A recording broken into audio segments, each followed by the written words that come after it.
Muy buenas tardes. Gracias por estar con nosotros una vez más en esta programación en español del Canal 17. Les saluda Pedro Corso, periodista de Radio Martí. En estos días, y es que nuestro invitado, quien nos honra con su presencia, procede de ese país, Argentina ha estado pues, en la prensa por varios factores. Hay quienes impulsan una reelección de la presidenta Cristina Fernández, una situación con una fragata que se ha presentado en Ghana. En fin, hay numerosos elementos que una vez más han puesto a ese importantísimo país de nuestro continente en primeras planas. Pero Nicolás Márquez, en su condición de politólogo, que es nuestro invitado, no solo aborda el tema argentino, él también aborda a profundidad el tema latinoamericano y se encuentra en Miami para presentar un libro. Un libro muy importante porque nos permite ver, apreciar, conocer uno de los líderes del socialismo del siglo XXI, y me refiero al presidente de Bolivia, Evo Morales. Fue Nicolás Márquez que nos ha traído este libro que ustedes pueden ver en pantalla en unos segundos, el que lo presentó recientemente, pero que ustedes pueden adquirir. Aquí conoceremos mucho mejor a Evo Morales y el peligro que significa para todo el hemisferio el proyecto del ALBA. Disculpen ustedes, disculpa Nicolás, la extensión de esta presentación y les prometo solo preguntar para aprender. Nicolás, bienvenido. Muchísimas gracias por todo y un placer estar aquí de vuelta. Nicolás, estuviste aquí hace relativamente poco tiempo, aunque quisiéramos tenerte con más frecuencia, pero no vives en Miami, vives en Argentina, en Mar del Plata, me decías. Nicolás, ¿qué te motivó a escribir este libro sobre Morales? Lo que pasa es que de alguna manera sin querer se fue dando una suerte de saga, porque yo anteriormente había escrito un libro sobre Hugo Chávez y antes una biografía sobre el Che que involucraba toda la Revolución Cubana. Y entonces me di cuenta de que bueno, había que completar el mapa. Y Evo Morales me parece un personaje sumamente importante, un personaje clave, porque creo que en la región, junto con Castro, es el principal aliado de Hugo Chávez, que de alguna manera en este momento encabeza este proyecto imperial regional que conocemos popularmente como el socialismo del siglo XXI. Y sobre Chávez se ha escrito mucho, a favor, en contra, es un personaje muy conocido. Y sobre Evo Morales no tanto, y me parece que hay que prestarle mucha atención a Bolivia, mucha atención a Evo Morales y contar cosas que por ahí no, la opinión pública no está muy al tanto. Me parece que eso hay que documentarlo. Pero a mí me parece, y hablo por boca de ganso, o sea, por lo que dicen otras personas, porque no conozco a Evo Morales, simplemente he leído bastante al respecto, que no es un hombre con talento, que no es un hombre de una proyección formal, no es un tipo con formación académica, lo que le limita a él es una serie de capacidades para tomar disposiciones. ¿Es que acaso él cuenta con un equipo poderoso o es que el hombre, si no tiene la preparación, el conocimiento, tiene la astucia, el talento y las habilidades que por supuesto demostró Lula da Silva? A ver, Evo Morales no es un académico, no es una persona con instrucción, no es un personaje culto, pero es un personaje sumamente inteligente. O sea, una cosa es tener la formación... No se puede subestimar. Una cosa es tener formación académica, que él no la tiene definitivamente, y otra cosa es que sea inteligente o no. Es sumamente inteligente, es un hombre muy hábil, muy astuto, es un manipulador, es un gran actor, es un impostor, como dice el título del libro. Y en todo caso, las carencias, las limitaciones intelectuales o de formación académica que él tiene quien las compense. Tiene un grupo de ideólogos, tiene ONGs de intelectuales de izquierda que lo asesoran desde hace mucho tiempo, y su vicepresidente, Álvaro García Linera, exguerrillero que estuvo 5 años preso por atentar contra la democracia en un grupo terrorista. Tremendo club. No, realmente está rodeado de personajes que en el libro yo trato de ponerlo de manifiesto para que sepamos quiénes son los amigotes de Evo Morales, ¿no? ¿Pero por qué tú lo acusas de ser un impostor? Digo, García Linera y otros ideólogos compensan limitaciones que puede tener desde el punto de vista académico Evo Morales. Pero Evo Morales de tonto no tiene un pelo, es un personaje muy hábil y muy astuto y conocedor de muchas cosas que tienen que ver con la idiosincrasia de determinados ambientes bolivianos donde él supo recolectar consenso. Algunos han planteado de que Fidel Castro, el dictador de más de 50 años, ha interpretado y se ha mantenido en el gobierno porque ha sido el hombre más capaz de interpretar los defectos y las virtudes de los cubanos. Tú podrías decir lo mismo de Evo Morales, que ha sido capaz de interpretar defectos y virtudes del pueblo boliviano y que a pesar de su falta de conocimientos ha llegado a ocupar la presidencia y controla el país. A mí me da la impresión de que Cuba tiene una población más homogénea.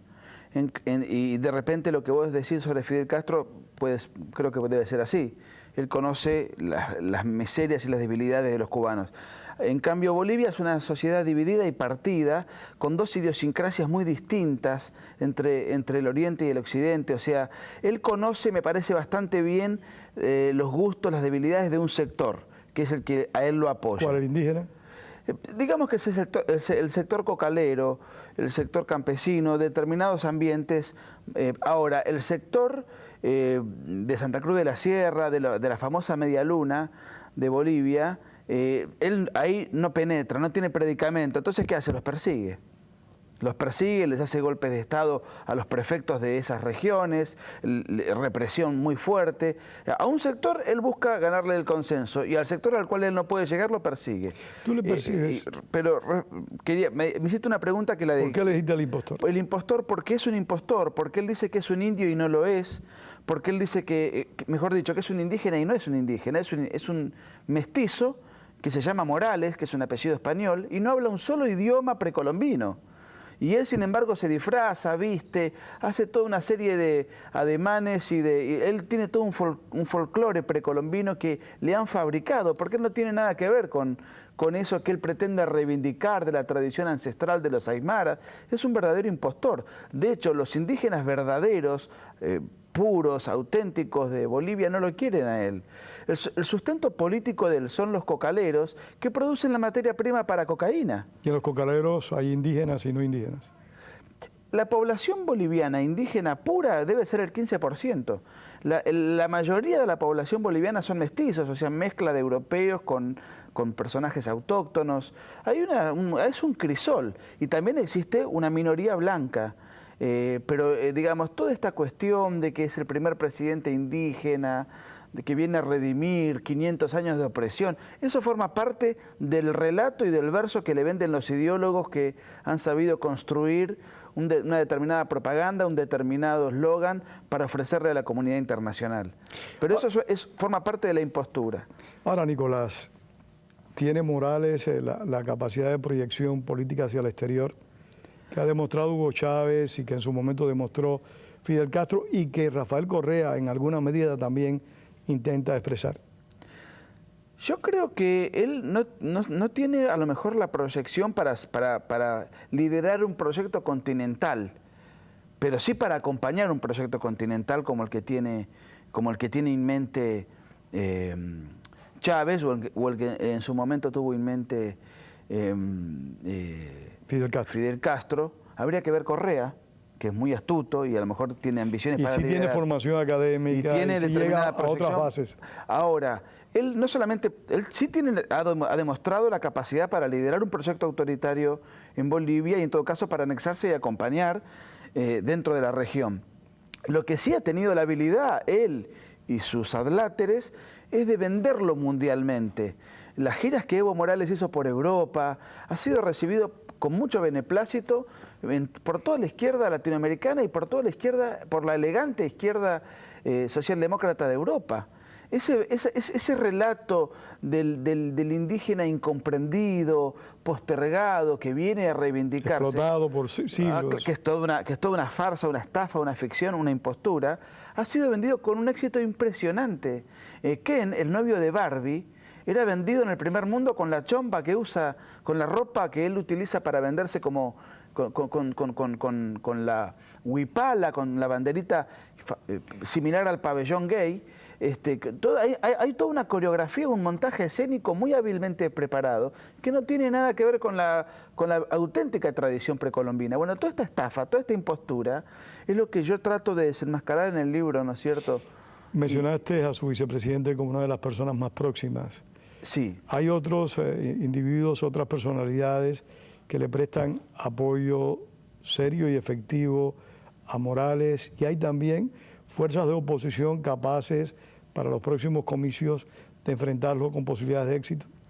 La oposición está totalmente diezmada en Bolivia, desarticulada, son algunos candidatos que tienen un peso electoral modesto, y el problema que tiene Bolivia, y esto confirma una vez más el carácter dictatorial, es que hay más de 600 bolivianos exiliados. O sea, y Evo Morales se encargó de exiliar, de perseguir y de forzar la fuga de los principales políticos, periodistas, empresarios, opositores, los más talentosos. Él cuando le molesta, cuando ve que hay algún dirigente que tiene potencial, él se encarga de hacerle la persecución suficiente como para que se vaya. Entonces hay prefectos exiliados, exdiputados, exministros, el expresidente Sánchez de Lozada exiliado, y hay 600 bolivianos exiliados. Es muy difícil que se pueda armar una oposición cuando los liderazgos que van apareciendo o que había en Bolivia se tienen que ir a vivir al extranjero. Muchos analistas apuntan... Perdón, a esto sumémosle el miedo que padecen los líderes políticos que están allí actuando muy condicionados.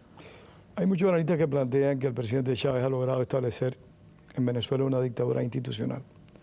Se puede decir lo mismo que en Bolivia existe una dictadura institucional, tiene el pleno control del Poder Judicial, el pleno control del Poder, te pregunto, del Poder Legislativo y por supuesto del Ejecutivo.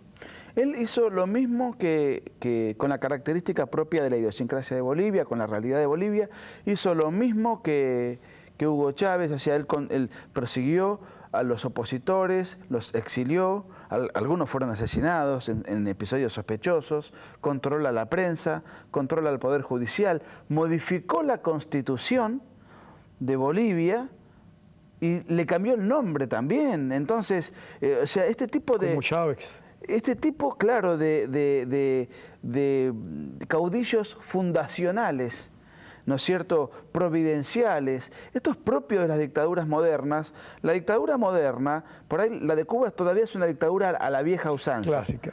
Claro, una dictadura tradicional. La dictadura moderna utiliza formas presuntamente institucionales. Tienen la legitimidad del sufragio. No, y en el permiten caso de cierto Bolivia, ejercicio económico libre. ¿Cómo? Que permiten cierto ejercicio económico con libertad. Le dan espacios a la actividad económica que a ellos les conviene y de la cual ellos pueden recibir beneficios. Yo creo que el comunismo en estado puro y tradicional anula la propiedad privada. Cuando llegue el momento, sin duda alguna lo hará. En cambio, el socialismo del siglo XXI lo que hace es restringir la propiedad privada. Estamos de acuerdo. La controla el Estado, estatizan y hay márgenes de propiedad.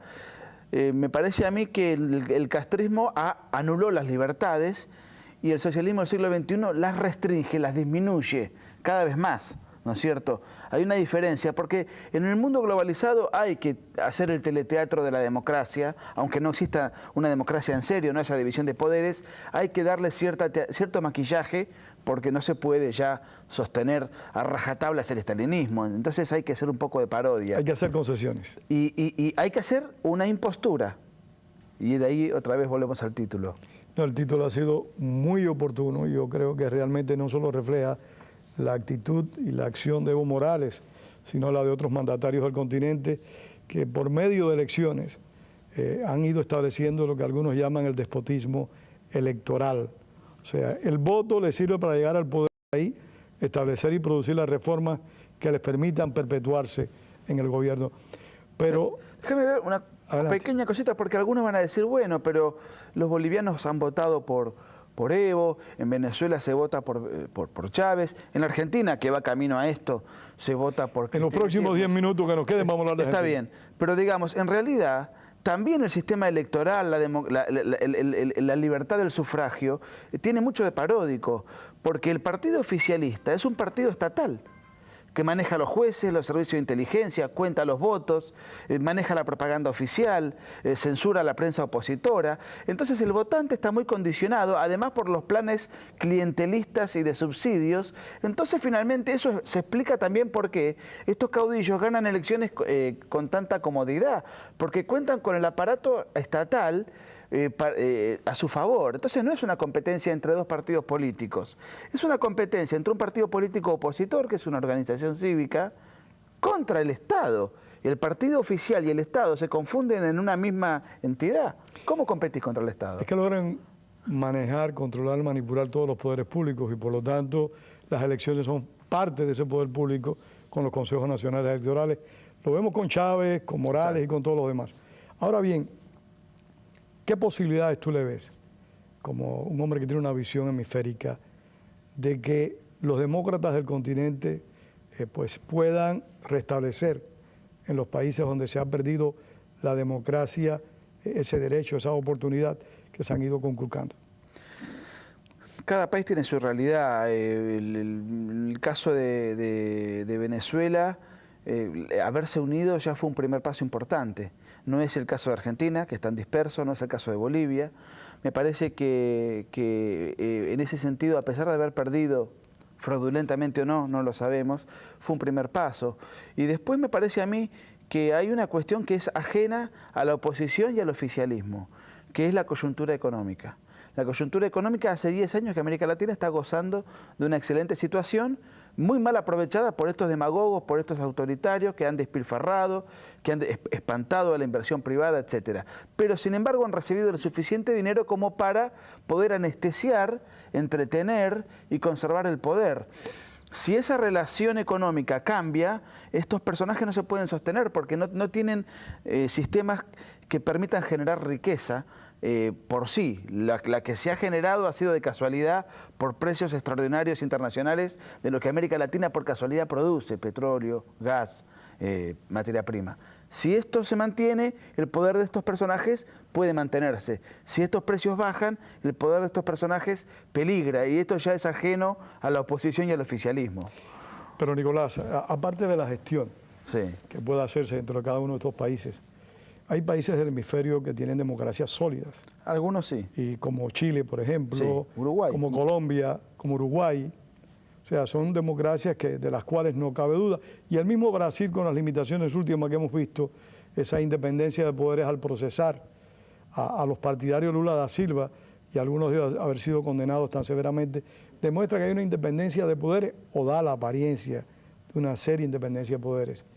Esas democracias no tienen un compromiso con el resto de los países del hemisferio. O sea, vemos un Sebastián Piñera que está dispuesto a participar en CELAC, que es un instrumento con el cual, el ALCA, perdón, con el cual el gobierno de Venezuela quiere desplazar a la Organización de Estados Americanos.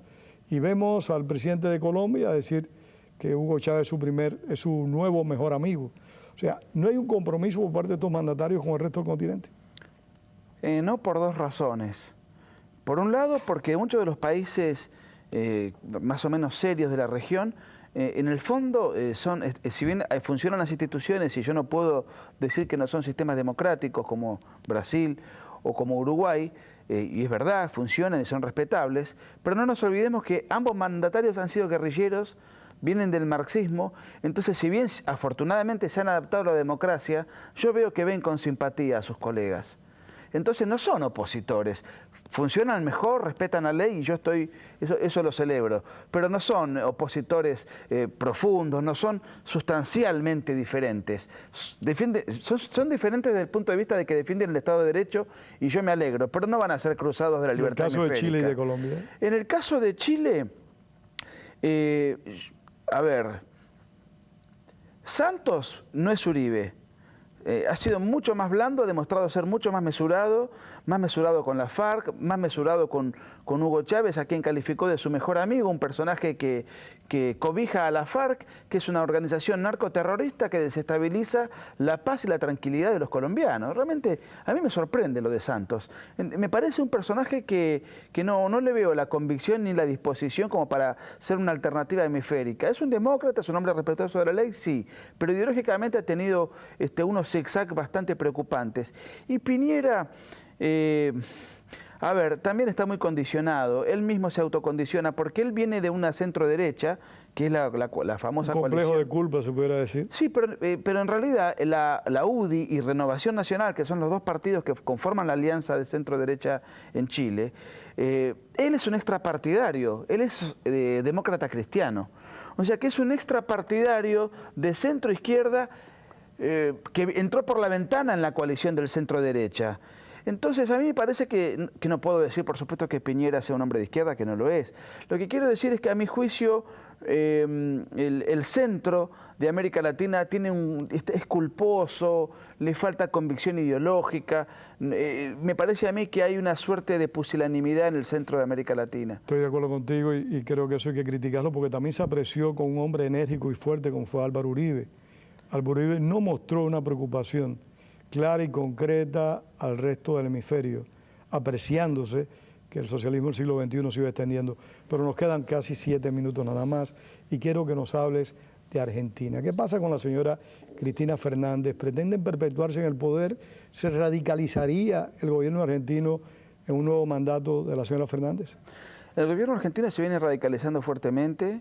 Ha habido estatizaciones vergonzosas, robos a la propiedad, como fue el robo de YPF, que en definitiva... Repsol. Exactamente, fue literalmente robado. El Estado argentino le robó a una multinacional española el petróleo sin pagar un centavo de indemnización. Esos son datos más que preocupantes. Es uno de los tantos datos, y ese fue conocido mundialmente.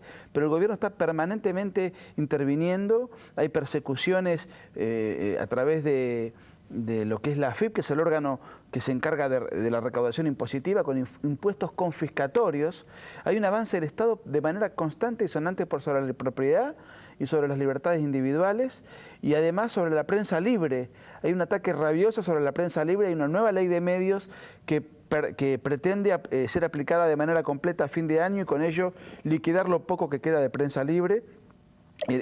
Hay un monopolio de propaganda estatal muy fuerte, de manera tal que lo que ha hecho Hugo Chávez en su momento se viene dando en Argentina cada vez con mayor intensidad. Más aún, ahora, ¿qué ocurre? El matrimonio de Néstor y Cristina Kirchner, ellos tenían la trampa matrimonial de reelección indefinida. Iba uno, iba el otro, y de esa manera... No había que reformar la Constitución. No había que reformar la Constitución. Como Néstor Kirchner murió en el 2010... y ya Cristina va por su segundo mandato, ya todo el aparato de propaganda de Cristina y los ideólogos tienen la energía puesta en reformar la Constitución, cosa que antes no tenían la necesidad. El problema es que la reforma de la Constitución que pretenden hacer no solamente va a comprender la reelección, sino modificar derechos sustanciales, la propiedad privada, la libertad de prensa. A mí me preocupa más esa reforma que la reelección en sí. La procedencia de Cristina Fernández como de Néstor Kirchner es también guerrillera. Ellos no han sido guerrilleros. ¿Pero vinculados a los tupamaros en alguna medida? No, a los tupamaros, los montoneros. No, por ahí han sido simpatizantes, pero no. Ellos también son unos impostores. Ese título que va para Evo Morales podría ir con ellos. Ellos son millonarios de izquierda, son ricos de izquierda, han sido socialistas de izquierda. La critican mucho porque pretende hablar de los pobres y la humildad y creo que los zapatos le cuestan miles de dólares. Algo parecido a lo que hacía la señora Perón. Bueno, pero exacto, pero ellos están muy ideologizados y Eva Perón era una mujer muy primitiva, entonces le podemos disculpar ese tipo de contradicciones. Ellos las van de ideólogos, de intelectuales de izquierda, les encanta juntarse con esos sectores y entonces son unos hipócritas, además de unos autoritarios y unos corruptos, no pueden explicar la riqueza desmesurada que han amasado en estos últimos años, son unos prepotentes, son autoritarios y sin embargo levantan la banderita de los derechos humanos cuando se abrazan con Fidel Castro, se abrazan con Chávez, reivindican a la FARC, a los montoneros, al Che Guevara. Realmente es una vergüenza. El gobierno de Argentina es una vergüenza. Es una vergüenza que tenga tantos votos. ¿Qué es lo que pasa con el pueblo argentino que no acaba de salir de ese marasmo peronista que cuando los peronistas no gobiernan hacen ingobernable el país y cuando lo gobiernan pues realmente no se beneficia la nación? Lo que pasa es que el populismo, el caudillismo y el sistema clientelar del voto cautivo en Argentina es muy fuerte también. Hay 10 millones de argentinos que dependen del Estado, de los planes sociales, de los subsidios. Ellos no se encargan de rescatar al pobre de la pobreza, sino de darle una anestesia, una dependencia. Y entonces llega un momento en el cual eso es propio del peronismo y esta gente lo ha explotado muy bien y Hugo Chávez les ha enseñado también cómo perfeccionar esto. Esto les permite tener un peso electoral de un 30 o un 35% de base. Y después la realidad es... Con los bienes del Estado. Con esta política dentro de la cual vos tenés gente que depende de tu gobierno, de tu proyecto, del paternalismo dadivoso, es muy difícil poder ganar elecciones para la oposición. Un poco por lo que decía hoy, porque el partido opositor compite contra el partido Estado. Y contra esa superestructura de un Estado gigantesco, que además es el Estado el que cuenta los votos, es muy difícil poder ganar. Y además la Argentina está pasando por un cuarto de hora que está dentro de lo que es América Latina, que existe una mejora en el consumo y en un montón de variables producto de una circunstancia regional que nos favorece a todos y desafortunadamente mal administrada y mal aprovechada por estos personajes. Pero coyunturalmente, mientras esta bonanza se sienta y se perciba, mucha gente intuitivamente los vota porque advierte una mejoría de bolsillo, no una mejoría institucional ni nada por el estilo. Nicolás, como analista, ¿no ves posibilidades ninguna de una oposición fortalecida para enfrentar a Cristina?